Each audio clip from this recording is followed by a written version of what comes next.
a rock at the edge of the world, wind tearing across bare stone. A god is being dragged toward it in chains. The smith stands over him with a hammer and cannot bring himself to swing. His hands are shaking. He calls the work hateful. And beside him stands a second figure, calm, unmoved, who leans in and tells him to drive the spike deeper. No anger in the voice, no pleasure, just the cold certainty that the punishment must be finished. That figure has a name. You already know it. And thousands of years later, a team of game developers reached for a Greek word that meant power and gave it to a warrior with an axe and ash-white skin. The warrior who tore a whole pantheon apart. They thought they were inventing a character. They had no idea they were resurrecting a god. There was a real Kratos, named in Greek myth 700 years before Christ.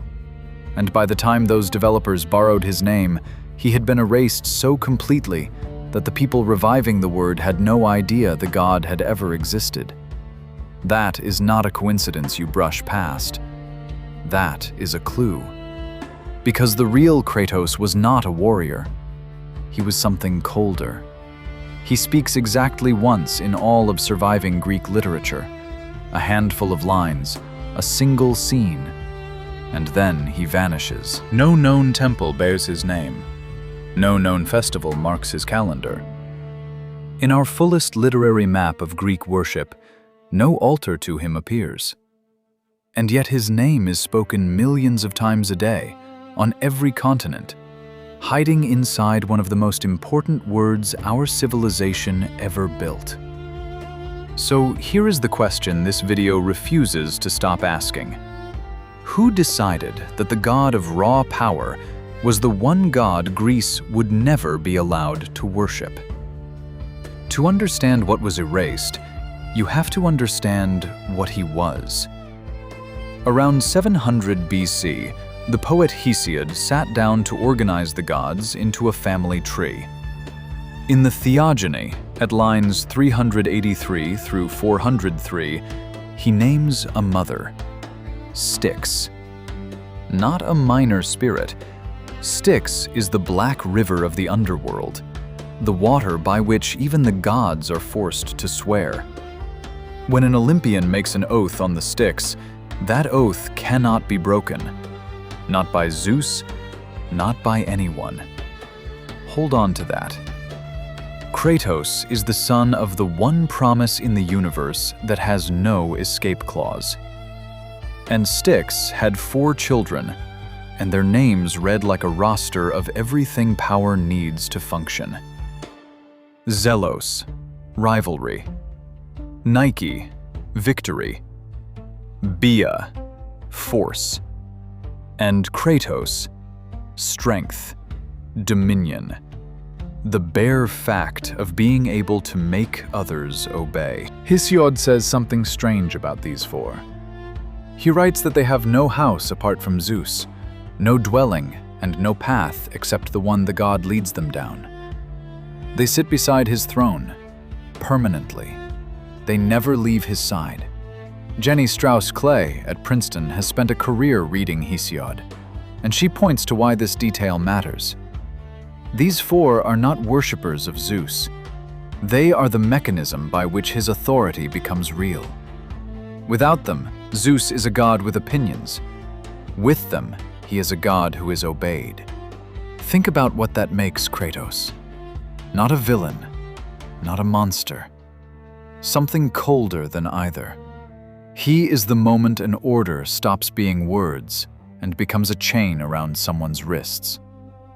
He is power with a face. And in a world that ran on the favor of the gods, where every harvest and every voyage was bargained for at some altar, that face should have been among the most feared and most courted of them all. It wasn't. So we have to ask, why would a culture name a god, seat him at the throne of the king of the gods, and then build him nothing? The answer begins with the one time we hear him talk. Around 463 BC, the tragedy Prometheus Bound opens not with the hero, but with his jailers. The Titan Prometheus has stolen fire and given it to mankind. And fire here is not just flame. It is tools, knowledge, the means to build a civilization. Prometheus handed humanity the power to make things. And for that, Zeus has sentenced him to be chained to a cliff at the edge of the world. 3 figures arrive to carry it out: Hephaestus with the hammer, and the 2 enforcers, Kratos and his silent sister, Bia.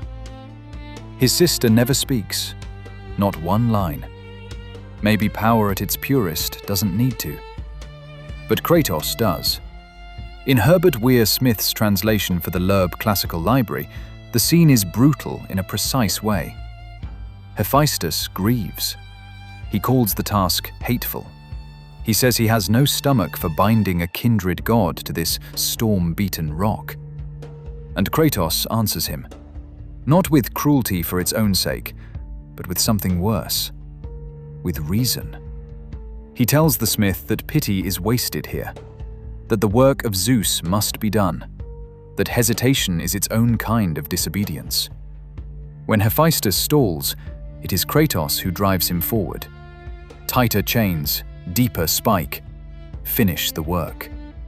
And so the figure of raw power is the one fastening the chains onto the god who gave humanity the means to build. Strength, shackling invention. There is a chilling logic to every line. He never raises his voice. He simply refuses to let anyone feel anything that might slow the punishment down. Suzanne Said of Columbia reads this as a portrait of obedience so total it has hardened into something inhuman. Hephaestus is what a person looks like when ordered to do something terrible. Kratos is what's left when you remove the part that resists. And then he exits. He never returns. Here the ground gets unstable. Prometheus Bound was once the first play in a trilogy. The 2 that followed, Prometheus Unbound and Prometheus the Firebringer, do not survive. We have fragments, scattered quotations preserved by writers like Plutarch. Whatever arc Kratos might have had, it is gone. And even this scene may not be what we think. In 1977, Mark Griffith of UC Berkeley published a study with a quietly devastating title: The Authenticity of Prometheus Bound. His argument: the meter is wrong, the vocabulary is wrong, the style doesn't match Aeschylus. Later scholars, including M.L. West, pushed the same doubt further. Others still defend the traditional attribution. The debate has never been settled. And that uncertainty matters, because the only scene where the god of power speaks sits inside a play whose author we can no longer name, in a trilogy we can no longer read. The figure at the center is solid. Everything around him is dissolving. Now follow the absence. In the 2nd century AD, a Greek writer named Pausanias did something no one else attempted so thoroughly. He walked. For decades, he traveled the length of Greece on foot, recording what he saw, temple by temple, altar by altar. His description of Greece is the closest thing the ancient world left us to a complete map of who the Greeks actually worshipped. And Pausanias was not picky. He records altars to the most obscure figures imaginable. A shrine to Pity in Athens, an altar to Rumor, sanctuaries to nymphs no one else names, to local heroes already forgotten. He catalogs thousands.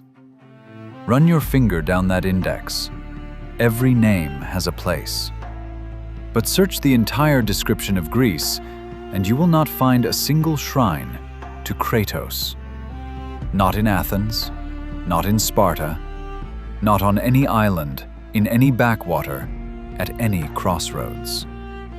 The son of the Unbreakable River, the face of power itself, has no altar anywhere in the Greek world. For a figure seated beside Zeus, the absence is almost louder than a monument. The Greeks gave Pity a shrine. In the record we have, they gave power nothing. That is not an oversight. That is a pattern. And here is what that pattern points to. Nike, victory, could be worshipped because victory is something a city wants for itself. Peace could have an altar. Even pity could be made sacred.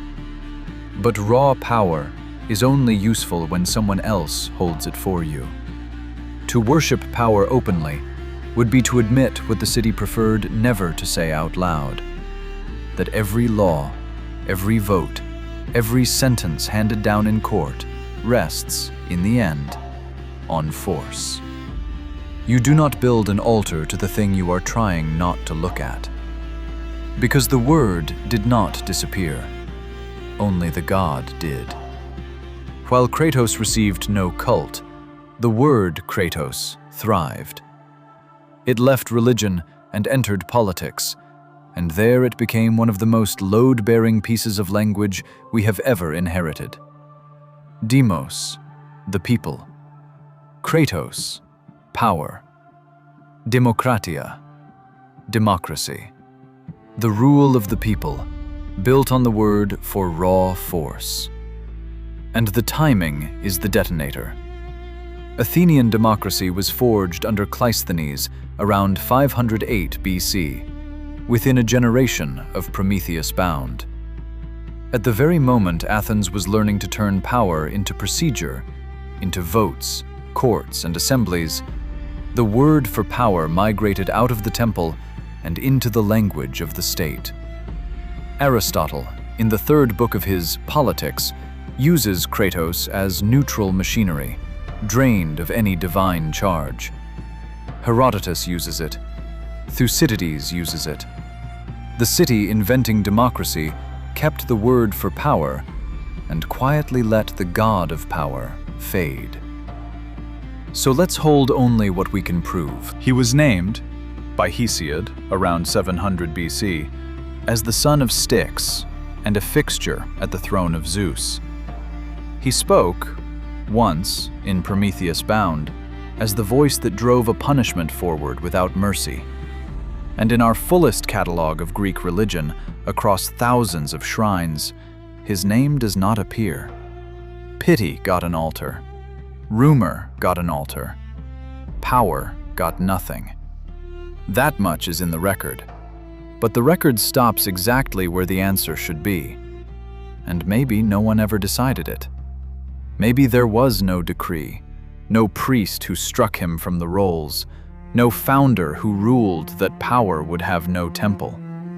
Maybe a culture simply looked at the bare face of force and looked away, generation after generation, until the looking away hardened into absence. Every road to him ends in the same place. A god you could name, could quote, could trace to the throne of Zeus, and could not, anywhere, kneel before. The silence is total, and it is the most articulate thing in the entire story. And maybe that is why, 25 centuries later, a team of game developers reached for his name without knowing it was his. They made him a warrior who tears the gods apart, who burns the throne of Olympus down, who finally takes the revenge the real Kratos only ever enforced on others. They gave him the story Greece refused to tell. Maybe the god with no altar had been waiting all along for someone to set him loose. We still carry him. Every time the word democracy is spoken, in a courtroom, a parliament, a protest in a city Athens never imagined, the name of the god with no altar is spoken with it. The name is everywhere. The god is nowhere. And almost no one knows the difference is there. The word outlived the god. Democracy still carries him. But the being who held the rope on that rock, Greece left him off the map. And the record never tells us whose hand held the pen.